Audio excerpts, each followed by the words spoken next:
Вот такой кулич мы с вами будем печь. Получился он воздушный, нежный. Изюминки все распределены. Посмотрите, тесто как пух. Очень вкусный, уже попробовала. Приступаем? Я вас приветствую на своем канале. Сегодня готовим кулич. Берем стакан молока, теплого, не горячего и не холодного. Нам понадобится 100 грамм сахарного песка, но всыпаем мы ровно половину, где-то 50 грамм.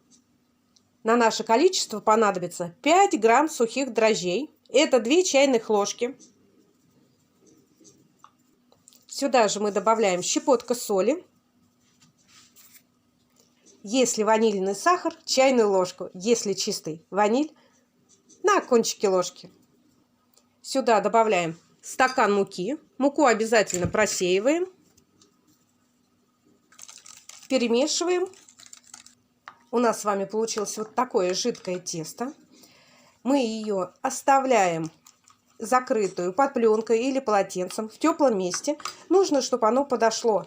Но подходит оно от полчаса до 2. Все зависит от качества дрожжей и от тепла вашего помещения.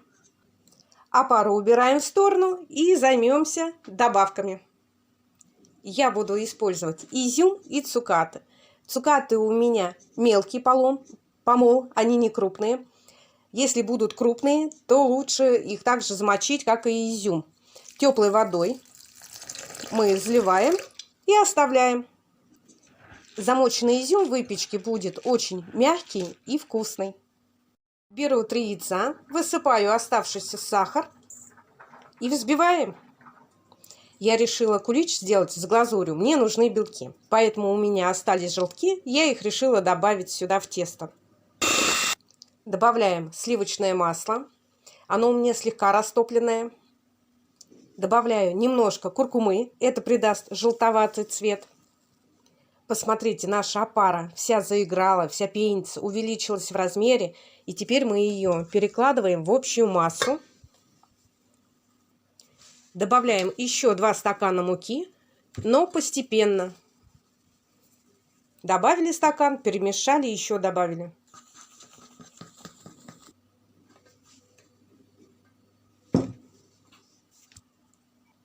Вот такое тесто у нас получилось. Оно не крутое, чуть-чуть жидковатое. Мы его оставим еще подниматься буквально полчаса, может быть часок. Когда мы будем добавлять изюм, мы уже посмотрим по структуре теста. Может быть еще подбавим муки. Клейковина у муки разная. Она еще немножечко набухнет. Будет чуть-чуть покруче. Накрываем полотенцем или пленкой. И также оставляем в теплом месте.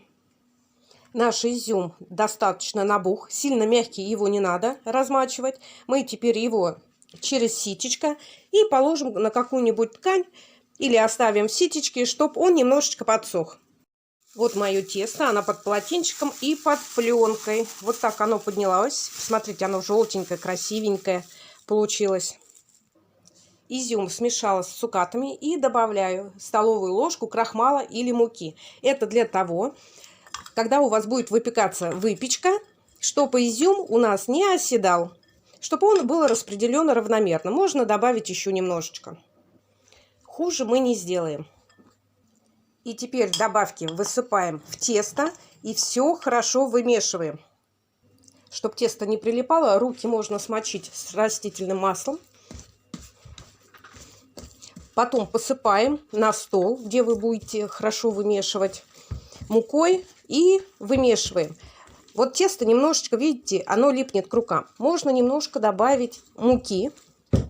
Смотрите по обстоятельствам, но сильно крутое тесто у вас не должно быть.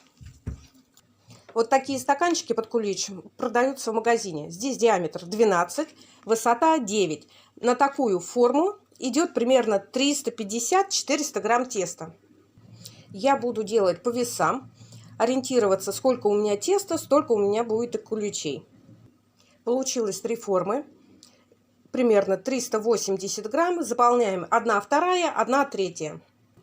Сразу поставила на противень, где я буду выпекать. Пока что одену пакет, сверху накрою полотенцем. И еще оставляем, чтобы тесто подошло.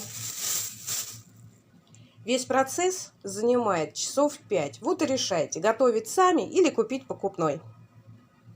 Очень хорошо подошло наше тесто. Надо было немножечко, конечно, поменьше, оставить сантиметра 3 от края, потому что в духовке еще поднимется. Ставим выпекаться в разогретую духовку от 30 до 50 минут. Все зависит от вашей печки и от форм. Температура 180 градусов. Готовность проверяем деревянной шпажкой. Вот и готовы наши куличи. Готовность проверяем шпажкой. Она довольно-таки сухая. Пробыли они у меня в духовке час. Когда они у меня слегка поднялись, я закрыла пергаментной бумагой верх, чтобы верх не пригорал. Когда куличи слегка остынут, посыпаем сахарной пудрой и украшаем. Если вы украшаете глазурью, то вы должны куличи остудить и немножечко ножичком как-нибудь снять немножко верхний слой, чтобы у вас глазурь хорошо зацепилась. Как же готовится белковая глазурь? Да просто. Отделяем желток от белка. На один белок от одного яйца идет 100 грамм пудры.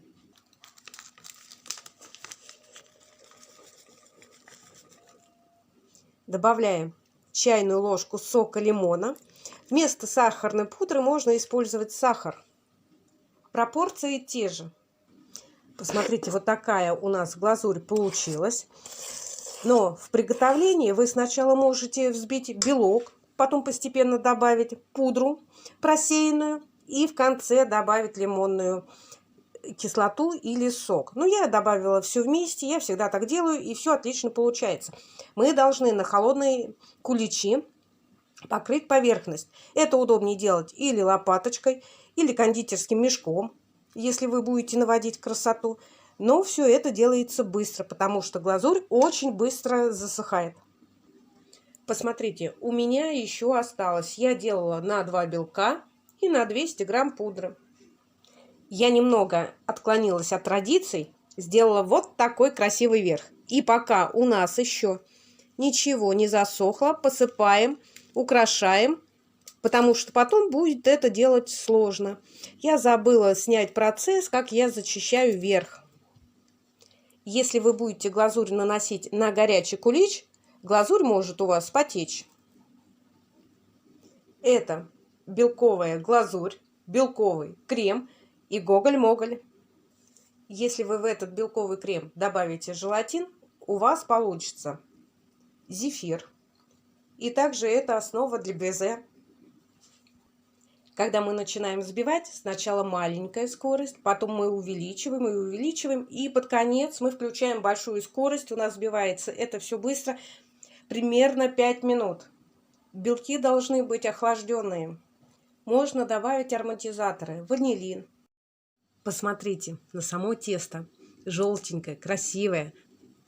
Все наши изюминки хорошо распределены. Посмотрите, какое оно воздушное и нежное. Прям мягкое-мягкое. Глазурь у меня еще не застыла, но решила показать вам тесто и попробовать, что же у меня получилось. Вот и все. С вами Валентина. Пока-пока.